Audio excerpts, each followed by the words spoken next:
আমার সপ্তম শ্রেণীর ছাত্রছাত্রীরা, আশা করি তোমরা সবাই ভালো আছো। দেখো, এটা হচ্ছে তোমাদের বাংলা ভাষাচর্চা সপ্তম শ্রেণীর ব্যাকরণ বই, পশ্চিমবঙ্গ মধ্যশিক্ষা পর্ষদের। এই দেখো তোমাদের সূচিপত্র, তোমাদের সূচিপত্রে থার্ড ইউনিট টেস্টে রয়েছে কারক বিভক্তি অনুসর্গ, 37 পাতা। আমি এই অধ্যায়টা তোমাদের আজকে পড়াচ্ছি, কারণ তোমাদের বার্ষিক পরীক্ষায় এই কারক বিভক্তি অনুসর্গ চ্যাপ্টারটা কিন্তু খুব ইম্পর্টেন্ট, পরীক্ষায় আসতে পারে। তা দেখো, এই যে কারক বিভক্তি এবং অনুসর্গ, এই কারক বিভক্তি এবং অনুসর্গে কারক বলতে কি বোঝায়, কারক কাকে বলা হয়? আগে একটা উদাহরণ দেখা যাচ্ছে, এখানে একটা উদাহরণ দিয়েছে। দেখো, মাঝরাত্রিরে খিদেতে হাবুল রান্নাঘরে হাঁড়ি থেকে চামচ দিয়ে পায়েস খাচ্ছিল। তা কি বললাম? আমার সঙ্গে তুমি বলো। মাঝরাত্রিরে খিদেতে হাবুল রান্নাঘরে হাঁড়ি থেকে চামচ দিয়ে পায়েস খাচ্ছিল। তো এই বাক্যটা, এটা একটা বাক্য। তা তুমি জানো যে এই বাক্যের মধ্যে দু ধরনের পদ থাকে। এই বাক্যের মধ্যে অনেকগুলো পদ রয়েছে, এর মধ্যে কিন্তু মেনলি দুই ধরনের পদ থাকে। একটা পদ হচ্ছে নামপদ, আর একটা পদ হচ্ছে ক্রিয়াপদ। ঠিক আছে? যেমন এখানে যে খাচ্ছিল কি? খাচ্ছিল হচ্ছে ক্রিয়াপদ। কে খাচ্ছিল? হাবুল খাচ্ছিল। তাহলে হাবুল হচ্ছে কি? নামপদ। তাহলে নামপদ এবং ক্রিয়াপদ। কোনো কোনো বাক্যে আবার এই ক্রিয়াপদ কিন্তু উহ্য থাকে। উহ্য থাকে মানে কি? সেটা দেখতে পাওয়া যায় না, কিন্তু সেটা কিন্তু বোঝায়। বাক্যটা ক্রিয়াপদ ছাড়া কিন্তু হয় না। যেমন আমি ভালো ছেলে, তাহলে এই বাক্যটার মধ্যে দেখো, আমি হই ভালো ছেলে। তাহলে হই ক্রিয়াপদটা এখানে উহ্য রয়েছে, এটাকে বলে উহ্য থাকা। বাক্যের নামপদগুলো সমাপিকা ক্রিয়ার সঙ্গে বিভিন্ন সম্পর্কে উন্নীত থাকে। উন্নীত থাকে মানে কি? উন্নীত মানে যে সম্পর্ক, উন্নীত মানে সম্পর্ক, সেই সম্পর্ক থাকে। যেমন তোমাকে আমি ভালো করে বোঝাচ্ছি, শোনো তোমরা। মাঝরাত্রিরে খিদেতে হাবুল রান্নাঘরে হাঁড়ি থেকে চামচ দিয়ে পায়েস খাচ্ছিল। তাহলে এই বাক্যটা আমাদের ক্রিয়াপদ হচ্ছে খাচ্ছিল। কে খাচ্ছিল? হাবুল খাচ্ছিল। কি খাচ্ছিল? পায়েস খাচ্ছিল। কখন খাচ্ছিল? মাঝরাত্রিরে খাচ্ছিল। কি জন্য খাচ্ছিল? খিদেতে খাচ্ছিল। কোথা থেকে খাচ্ছিল? রান্নাঘর থেকে খাচ্ছিল। রান্নাঘরে খাচ্ছিল। কোথা থেকে খাচ্ছিল? হাঁড়ি থেকে খাচ্ছিল। তাহলে এই যে আমরা প্রশ্ন করলাম, ক্রিয়াপদকেই কিন্তু বাক্যের অন্যান্য পদ দিয়ে প্রশ্ন করে আমরা ক্রিয়াপদকে প্রশ্ন করছিলাম, তাহলে বাক্যের অন্যান্য পদ পাচ্ছিলাম। তাই বলা হচ্ছে যে বাক্যের নামপদগুলো সমাপিকা ক্রিয়ার সঙ্গে একটা সম্পর্ক বা অন্বয় তৈরি করেছে।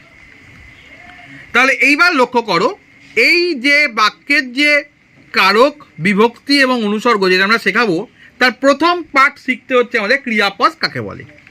ক্রিয়াপদ কাকে বলা হয় এটা তোমাদের এখানে দেওয়া নাই, আমি বুঝিয়ে বলছি, তোমরা মন দিয়ে শোনো।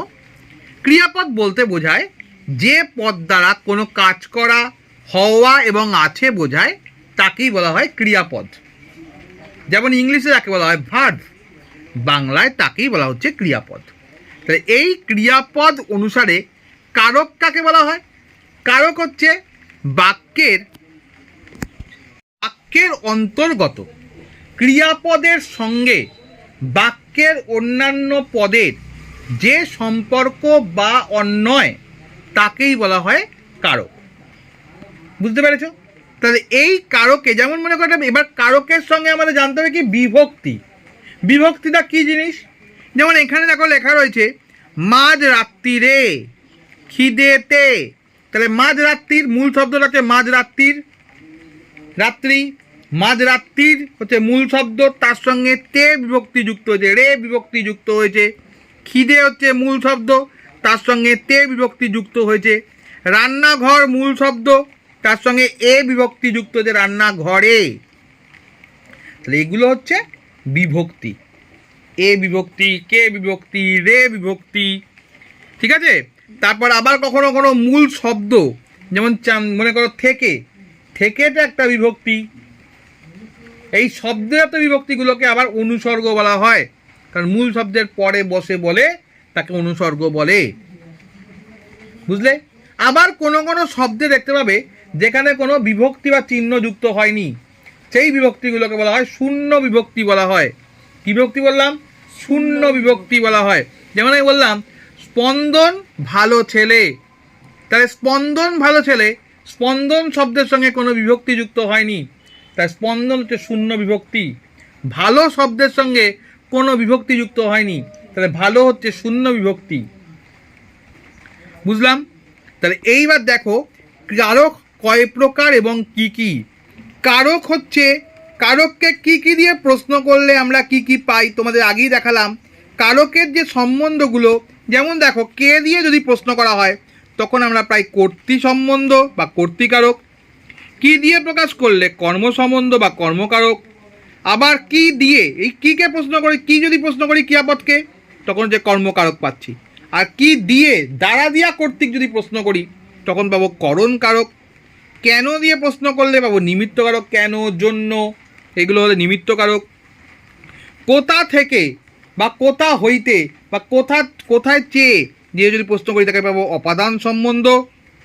শুধু কোথায় প্রশ্ন করলে পাবো অধিকরণ সম্বন্ধ। কখন প্রশ্ন করলে পাবো অধিকরণ সম্বন্ধ। তাহলে কোথায়, কখন, কোন বিষয়, এইগুলো যদি পরীক্ষা মানে প্রশ্ন করা হয় ক্রিয়াপদকে তাহলে পাবো আমরা অধিকরণ কারক। অধিকরণ কারককে আবার তিন ভাগে ভাগ করা যায়। একটা হচ্ছে কালাধিকরণ, সময়াধিকরণ, বিষয়াধিকরণ। তাহলে আমরা এবারে প্রত্যেকটা কারকগুলো অল্প অল্প করে শিখব। আজকের বিষয় হচ্ছে আমাদের কর্তৃকারক। কর্তৃকারক সম্বন্ধে আমি তোমাদের বোঝাচ্ছি। দেখো কর্তৃকারক, যে বিশেষ্য বা বিশেষ্য স্থানীয় পদ বাক্যের ক্রিয়া সম্পাদন করে তার সঙ্গে ক্রিয়াপদের সম্বন্ধকে কর্তৃকারক বলে।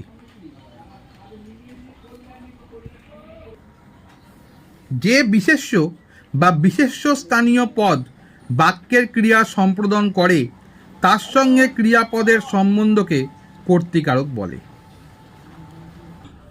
তাহলে কর্তার সঙ্গে ক্রিয়াপদের সম্পর্কের নাম হলো কর্তৃকারক। কি বলছে? কর্তার সঙ্গে ক্রিয়াপদের সম্পর্কের নাম কর্তৃকারক। বাক্যের ক্রিয়া সম্পাদনের ক্ষেত্রে কর্তার স্বাধীনতা আছে। এই কথাটার অর্থটা কি?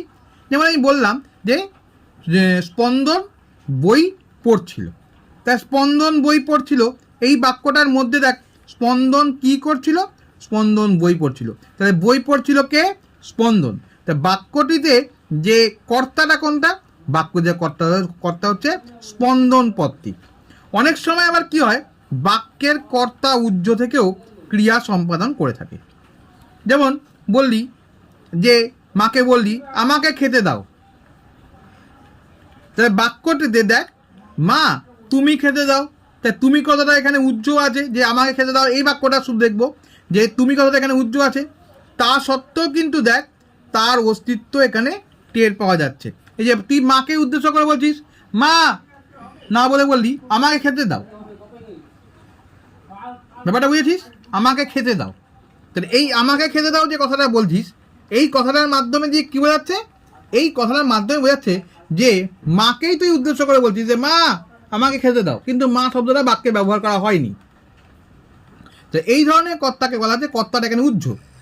আবার তুই দেখ, তাহলে এই অনুসারে কর্তৃকারকে কর্তার এবার প্রকারভেদ দেখবো যে মানে কোন কোন সময় কোন কোন কর্তা ইউজ করা হয়ে থাকে বা ব্যবহার করা হয়ে থাকে। যেমন 1 নম্বর দেখছি আমরা কর্তৃবাচ্যের কর্তা। কর্তৃবাচ্যের কর্তাই ক্রিয়ার নিয়ন্ত্রক, অর্থাৎ কি? ক্রিয়া কর্তার নিয়ন্ত্রিত, ক্রিয়া কর্তার নিয়ন্ত্রিত। আজ বড় মামা এসেছেন, তাহলে ক্রিয়া কোনটা? এসেছেন হচ্ছে ক্রিয়া, তাহলে এই ক্রিয়াকে কে এসেছেন? বড় মামা এসেছেন। এবার হচ্ছে প্রযোজক কর্তা। কর্তা নিজে কাজ না করে অন্যকে দিয়ে করিয়ে নিলে তাকে প্রযোজক কর্তা বলা হয়। যেমন আমি বললাম যে মা স্পন্দনকে খাইয়ে তবে বিদ্যালয়ে পাঠালেন, তাহলে স্পন্দন খেয়েছে, কিন্তু কে কে খাইয়েছে স্পন্দনকে? কে স্পন্দনকে খাইয়েছে? মা। জোরে বল। মা। মা স্পন্দনকে খাইয়েছে। তাহলে এই যে মা খাইয়েছে, তখন মাটা হচ্ছে কি? মা হচ্ছে প্রযোজক কর্তা। বুঝেছিস? এবার নেক্সট দেখ, প্রযোজ্য কর্তা কাকে বলা হয়? প্রযোজ্য কর্তা অন্যের প্রভাবে যদি কেউ কোনো কাজ সম্পন্ন করে তাকে বলা হয় প্রযোজ্য কর্তা। অন্যের প্রভাবে যদি কেউ কোনো কাজ সম্পন্ন করে, অন্যের প্রভাবে, তখন তাকে প্রযোজ্য কর্তা বলা হয়। রাখাল গরু চড়ায়, রাখাল চড়াচ্ছে কিন্তু কে চড়ছে? গরু চড়ছে। যেমন মা স্পন্দনকে ভাত খাওয়ায়, মা তো খাওয়াচ্ছে কিন্তু কে খাচ্ছে? স্পন্দন ভাত খাচ্ছে, তখন স্পন্দন হয়ে যাচ্ছে প্রযোজ্য কর্তা। আর যখন মা খাওয়াচ্ছে বলছি, তখন মা হচ্ছে কি? মা হলো প্রযোজক কর্তা। এবার দেখবো হচ্ছে সমধাতুজ কর্তা, খুব ইম্পর্টেন্ট, এটা কিন্তু পরীক্ষায় আসতে পারে। একই ধাতু থেকে উৎপন্ন, ধাতু কাকে বলা হয়?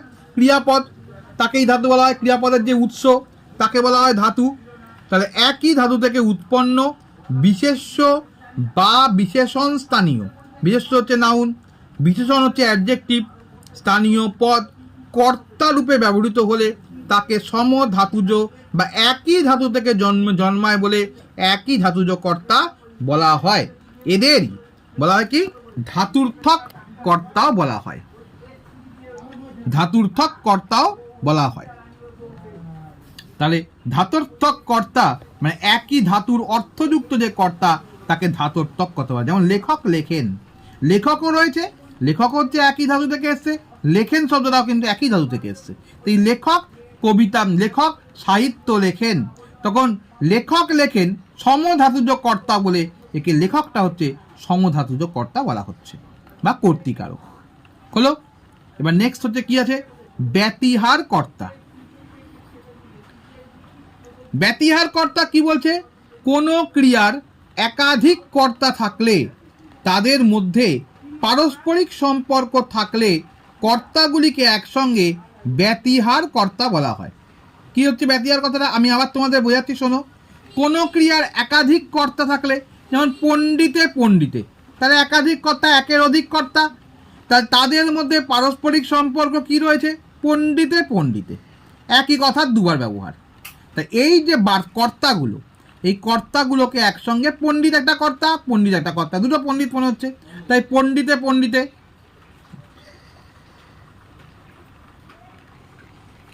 তাহলে একেই বলা হচ্ছে ব্যতিহার কর্তা হয়ে গেল। এবার দেখবো আমরা বাক্যাংশ কর্তা। কোনো বাক্যাংশ ক্রিয়া সম্পাদন করলে তাকে বাক্যাংশ কর্তা বলা হয়। কি বলছে? তোমার এমন কাজ করাটা ভালো হয়নি, এখানে বাক্যাংশ দিয়ে ক্রিয়াটা সম্পাদন হচ্ছে। তোমার এমন কাজ করাটা, এই পুরো বাক্যের একটা অংশ, এটা দিয়ে ভালো হয়নি। কি ভালো হয়নি? তোমার এমন কাজ করাটা ভালো হয়নি, তাই জন্য একে বলা হচ্ছে বাক্যাংশ কর্তা বলা হচ্ছে। বাক্যের অংশ হিসেবে পুরো কর্তার কাজটা করছে, তাই একে বাক্যাংশ বলা হয়। এবার দেখো উপবাক্যীয় কর্তা, এটাও খুব ইম্পর্টেন্ট। বাক্যের অন্তর্গত খণ্ডবাক্য, উপবাক্য যাকে বলে ক্লজ।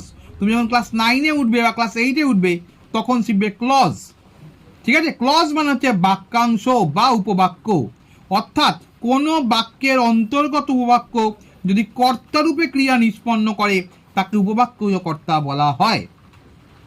এবার উদাহরণটা লক্ষ্য করো, যে সে এভাবে চলে যাবে ভাবা যায় না। কি ভাবা যায় না? কি ভাবা যায় না? সে এভাবে চলে যাবে, এই পুরোটাকে তখন কি বলা হয়? ইংলিশে বলা হয় এটাকে ক্লজ হলো। এবার দেখো উহ্যকর্তা।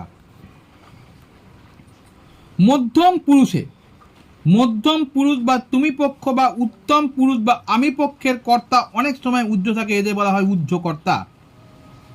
এখানে এসে বসো, এখানে দেখো তুমি শব্দটা এখানে উহ্য আছে, যেটা আমরা এখানে পড়েছিলাম আগে, তাকে বলা হয় উহ্যকর্তা।